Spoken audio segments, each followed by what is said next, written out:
Hey everybody, big question before we get started today. Are you on Facebook? Odds are you are. Guess what? So am I. So do me a favor, head on over to my Facebook page and give it a big old like, will ya? You can do it right now. I'll wait. Really, go ahead. Great. Okay, on with the podcast. I want to be a producer with a hit show on Broadway. I want to be a producer. Hello, everybody. Welcome back to the podcast. My name is Ken Davenport. Thrilled to have a fellow Broadway producer on the podcast today. A big Producer's Perspective podcast. Welcome to Mr. Stephen Byrd. Welcome, Stephen. Good to be here, Ken. So Stephen is a producer of this year's Tony-nominated Eclipsed, which is fantastic, by the way. Previous Broadway productions include A Trip to Bountiful, Streetcar Named Desire, Cat on a Hot Tin Roof, and many more. So Stephen, let's just start. When did you get bit by the theater bug? How did this all begin for you? About 15 years ago, actually. It was as a result of going to Hollywood, where I was looking at doing non-traditional material with actors in Hollywood, because I saw that there was an opening between Tyler Perry and August Wilson using using traditional material which resonates within a broad community across the broad spectrum, such as Cat on a Hot Tin Roof or a Streetcar. And Hollywood basically said, we don't need you to do this. We can pretty much do it on our own. So then I when I went to make an offer for Cat on a Hot Tin Roof, Maria St. Just was the executor of Tennessee Williams Estate. The character Maggie the Cat was based on her. And she said, well, the definitive versions have been done. I said, I beg your pardon, they haven't. So we went back and forth, did a little arm wrestling. And she said, if you can get Jimmy Jones, I'd be interested. I didn't know who the heck Jimmy Jones was. I said, of course I can. He's a friend of mine. She meant James Earl Jones. So she said, well, make me an offer. And I didn't know how to make an offer. So I hightailed it over to, at the time, Coliseum Books on 57th and Broadway, and bought every book I could find on producing. And I found that they were all written by one guy, basically, the majority of them, Donald Farber. His book is on my wall behind us. Yeah. So I gave Don a call. He said, come on over. And we hit it off right away. Don just turned 93, and he still has tentacles in our legal affairs, although we use other people as well. But that being said, we made an offer to her. I said, I want both properties, Cat and Streetcar. And she said, okay.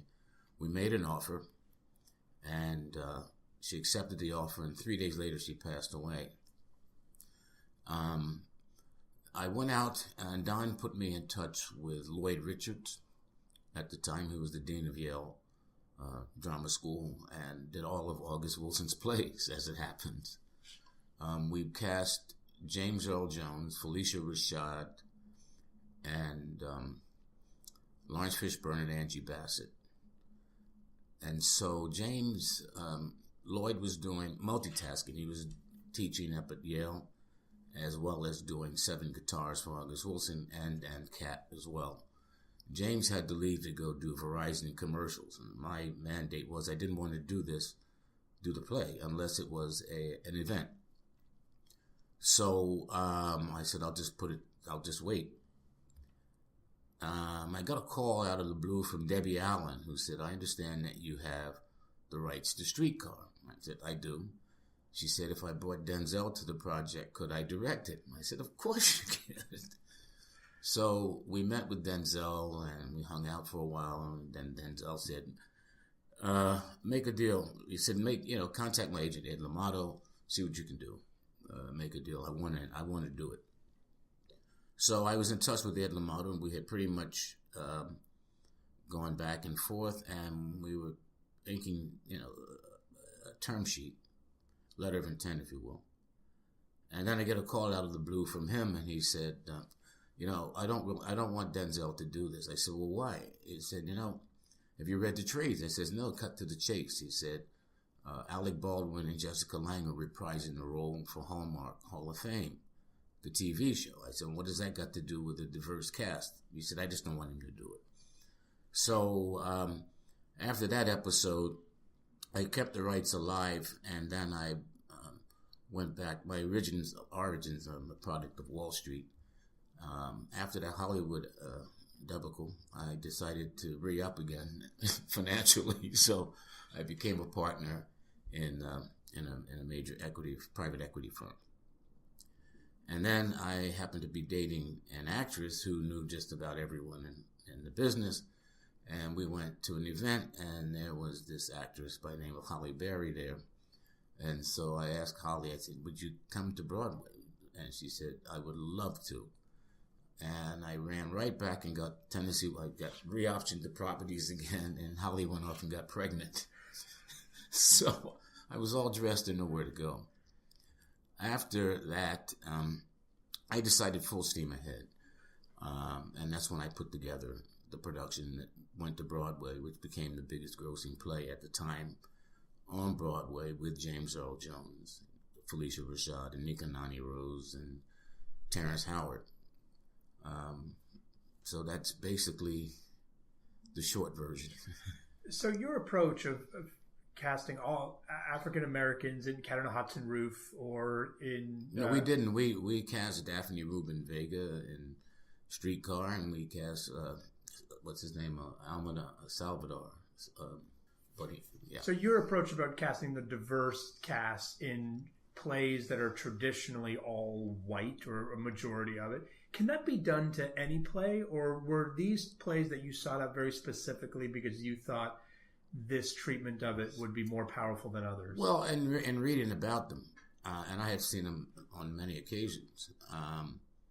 Tennessee Williams lived above, when he was in New Orleans, in the house that he lived in, which was owned by a black woman. So he lived basically with a black family. And he always said that he would love to write for black people, but he didn't know how to write for them, whatever that meant. His stories resonate. I mean, here's a guy, Stanley, minding his own business, likes to hang out with the guys, go bowling, have a few beers. His wife is pregnant. He's a happy-go-lucky guy. And along comes this crazy woman called Blanche to disrupt his life. I mean, that can be anyone's life, someone who overstays their welcome. With Cat, you have a guy who's an alcoholic, dysfunctional. Is he gay or isn't he not? You know, that's the mystery of what is Brick, is he or is he not? So I think that, in New Orleans, you have that flavor of Creole, and you have every mixture of everyone that you can think of down there. Whereas the movie had one black guy selling hot dogs, and that's not the New Orleans I know. I read somewhere that you were the only African-American lead producer on Broadway. And when I read my partner, Leah, yeah. Yeah. And when I read that, I was like, really? And then I was like, oh yeah, that's really the case. Yeah. What do you think about having that moniker? It doesn't bother me, or it doesn't affect me one way or the other. I know it's a rough business. You're a producer. You know what we go through. And every time we do a new production, it's like starting a brand new business. I mean, you're starting everything from scratch. You're raising the money, getting a theater. So it's welcome. Anyone is welcome to do it if they want the challenge. And it doesn't just have to be ourselves. I think it's a rough business if you don't have a demonstrated track record. I was fortunate enough to have some of my ex-guys from Wall Street come on board initially, and they were prepared to write it off if they didn't make it, and they struck gold, and so they thought I was a genius. So it's a wide open field for anyone who can raise the money, get a theater, put together the talent, get a great story that they're passionate about. What are some of the other things you learned from your private equity world that serve you well now, that maybe those of us like me, by the way, who grew up in this is all I've done, right, that I may not know? What are some of those things you've learned? Give headaches and not get them.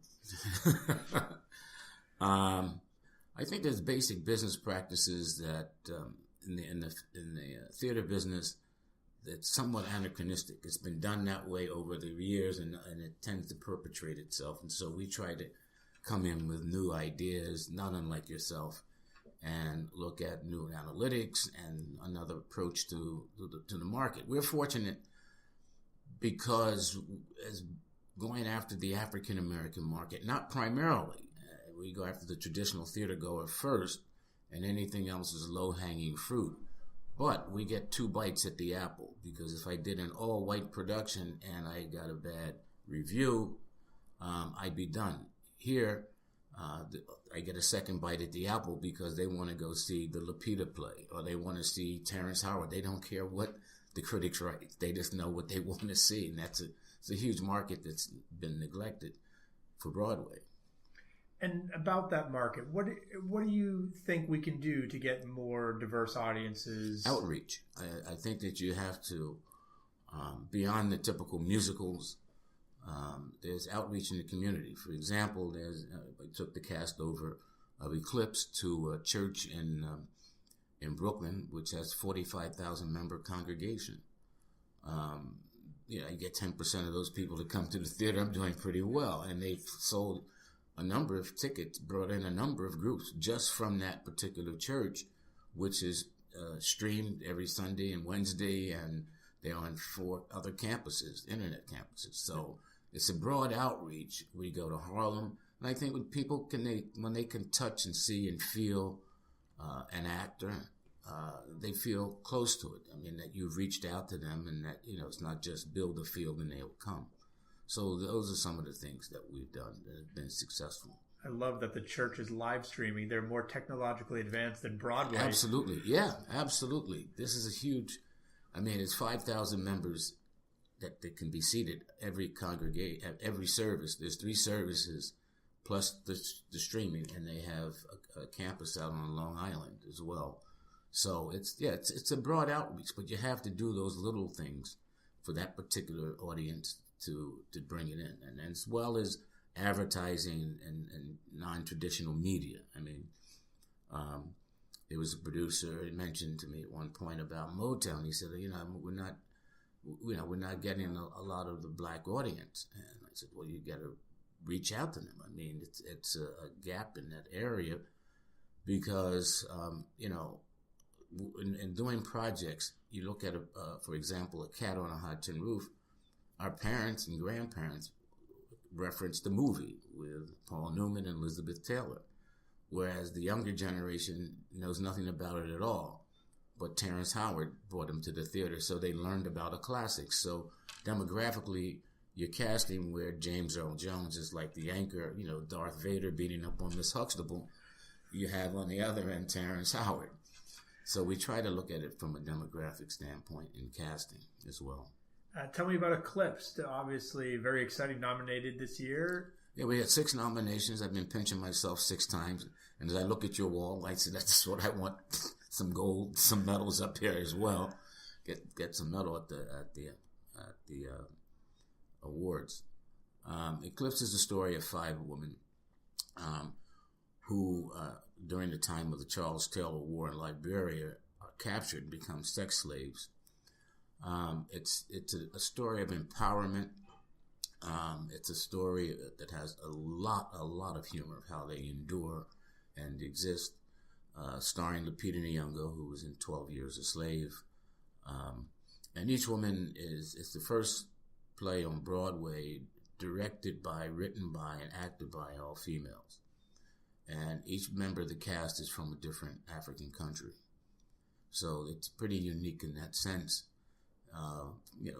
Speaking of a marketing initiative, the president of Liberia is coming in 2 weeks to see it. So we have a Liberian night, we have a Nigerian night, we have a Haitian night. And so, there's outreach to all those groups as well. And this is your first new play.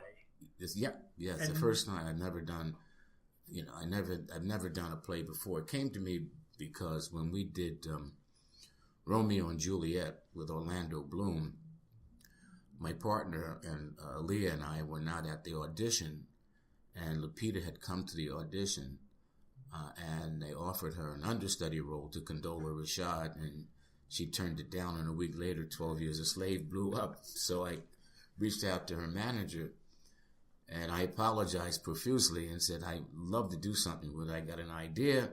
It wasn't Eclipsed, it was another project.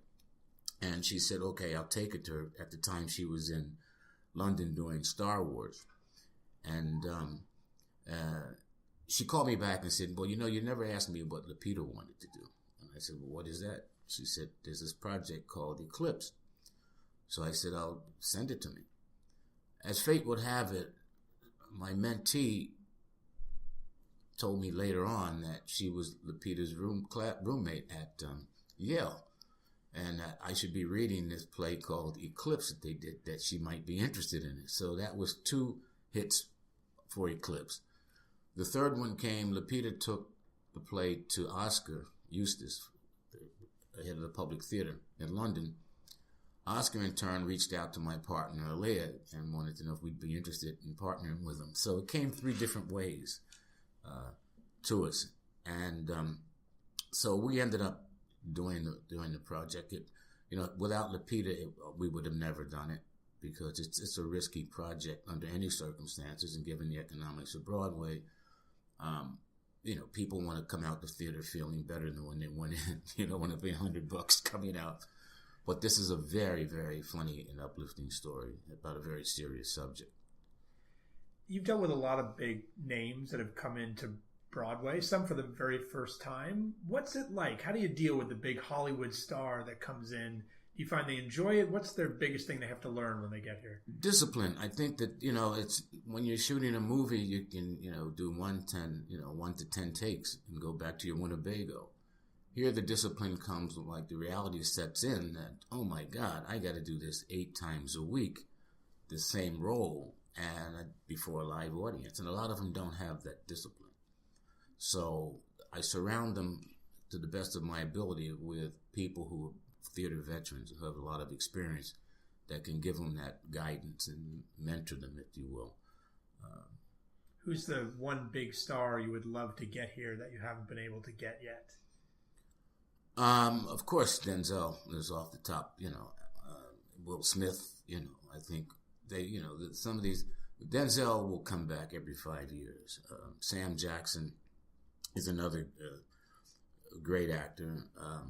Viola Davis, naturally.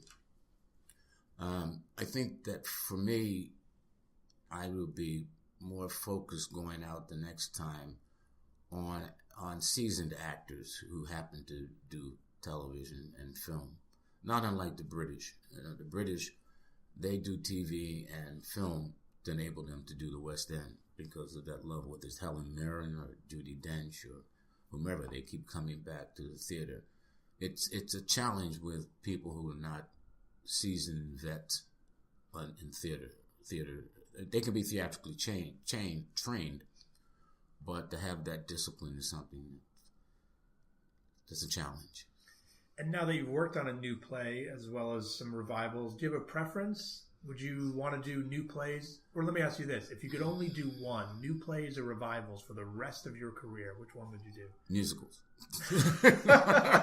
Answered like a true producer. I love it. Musicals. I mean, that's our next 2 projects. We're going to be doing The Wiz and Black Orpheus, which I just got a great script from Lynn Nottage on Black Orpheus, which is a great Brazilian classic, and George Wolfe is going to direct it. So that's, it's sort of like with musicals, not unlike your experience, I guess, with Spring Awakening. The musical is the star.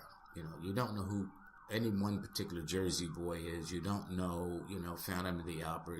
They can cast every now and then a star in it, but beyond it, it still sells out every night. So musicals are the way to go for me, I think, after this challenge.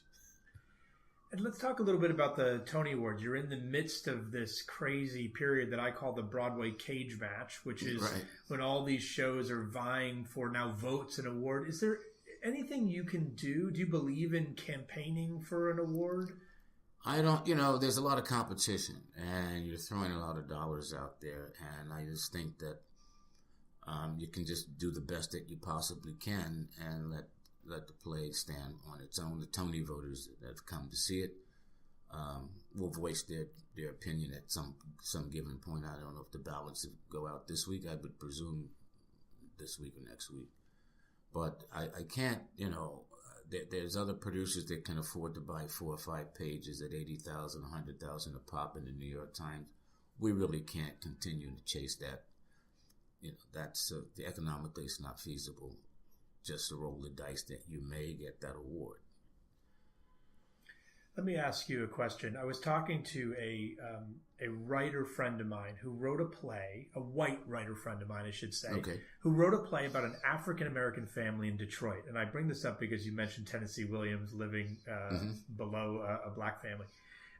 And she did a ton of research. It's about a family in Detroit in the 60s, ton of research. And before she started sending it out to people, she got really nervous because she said, should I be writing about an African-American family in Detroit? What do you think about that? Can anyone write about anything? Sure. I mean, she's, we read every day stories in newspapers written by white reporters. So, I don't find that to be problematic. And directors, same thing? Does it make a difference if there's a white director or an African-American director directing? I mean, other than George Wolfe, I mean, if you look at the landscape, there's not a lot of black directors. Kenny Leon on Broadway, Ruben Santiago Hudson. It's a very thin landscape out there in that respect. So I would presume that it's okay. Anything we can do to get more people of color writing and directing? I'm a big believer that that's how we get more people of color on our stages, is that we have people write the stories for them, and I just don't think we have enough of them yet. I think CTI, I see a lot of African Americans taking the courses now, a lot more involvement through the Broadway League of certain initiatives to bring on mentors and fund interns. So there's been a broad outreach across the board, which wasn't there when I first got into the business. So I think in time you'll see a lot more of that kind of development coming along and a lot of new faces. I'm going to ask you a question I've never asked anyone else before. We've seen a lot of Hollywood actors come here, but we haven't seen a lot of Hollywood directors come to Broadway, right? The film directors stay there. Right. The actors are starting to do both things. Do you have any idea why that is? Should we see more of them? Do you think they could cut it here? I think stage is totally a different world. I mean, it's a totally different discipline. As opposed to directing a movie and taking shot 1, shot 2, it's a totally different landscape. Getting to know the costume designers, getting to know a theater, what's right for the stage, the timing, the projection. So I think it's a totally different world, and I have nothing but the utmost respect for theater directors who pretty much know where to stay in their lane. So you started as a private equity guy, so obviously you're a master of raising money. Any strategy, any tips for all the producers out there that keep having hits? It's a challenge every time. I think that there's a certain empathy that we get because we are African American producers. People want to support us. There's the right subject matter. There's the right casting. All those elements bode well for raising money. It wasn't hard to raise money with Lupita in it, and this particular story about this woman of empowerment. And lo and behold, I got calls from professional theater investors who wanted to put. I didn't even have to. There was no necessary. It wasn't necessary for me to go out and bang pass the hat, if you will, for want of a better term. They wanted to be involved because they felt, after reading the script alone and then with Lupita in it, that it was somewhat of an insurance policy that there may be hope. If you build it, they will come philosophy. Yeah, and I say that guardedly, because a lot of times that happens and they don't come, so you have to reach out. And you've had shows that worked, and just like everyone else out there, you've had shows that haven't worked. How do you talk to your investors when you have to say, this one doesn't look like it's going to make it? Well, they get daily reports, so they can see the handwriting on the wall, So it's not a matter of giving them a big Dear John letter. They see the reps on a daily basis, so they can pretty much read the financial tea leaves. And anything you have to do differently when you go to those people that maybe have lost once or twice to try to get them the third time? Not necessarily. I think that when you have new investors, they definitely are turned off and shy away from ever coming back again if they can help it.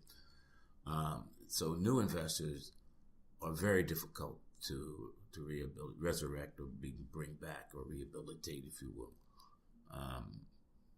It's just, they take it very hard. So we try to stick with, now in the community, as you well know, there's other investors, professional investors, other producers who invest in each other's shows, and they can take a hit, and they understand the economics and the pros and cons of what we're doing, that it's not foolproof and there's no guarantees, that all we can do is our best. All right, my last question, it's called my Genie question. Okay. I want you to imagine that the genie from Aladdin came to your door, knocked on it, and said, Stephen and Aaliyah, who's fantastic, by the way. Thank you. I want to thank you both for the incredible work you've done on Broadway, for the shows you brought here, for the new audiences you brought here, the new stars you brought here. And I want to thank you by granting you one wish. What's the one thing that drives you so crazy about Broadway? That gets you angry, that keeps you up at night, that would have you banging on the table right now? The one thing that gets you so mad that you would ask this genie to wish away? Oh, it depends on the show. You only get one wish. It changes on every show. It changes on every show. What's the one thing on Eclipsed? I would hesitate to say it because of potential litigation offending someone. I'll think generally, just about your experiences here, especially coming from the private equity world. What about it just doesn't make sense for you and gets you mad and wishes it could be different? Lack of discipline, lack of respect for the craft and the discipline, obligation of appearing before an audience, a live audience every night, and what you have to do and what your responsibilities are. That incenses me when actors disrespect that in a very big way, and then they run for cover under the cloak of a manager or an agent who runs interference for them. So it becomes somewhat problematic. That has been my biggest gripe. I want to thank you so much for all the work that you do. I'm no genie, but I'll thank you. Thank no you. wish is coming. But my thanks, the thanks of everyone listening. Thanks to all of you for listening. Don't forget to subscribe and leave us a nice, juicy review if you can on iTunes, and we'll keep bringing you great people like Stephen Byrd. Thanks so much. Thank you, Ken. Don't forget to head on over to my Facebook page and give it a big old like. Thanks so much. I'm gonna be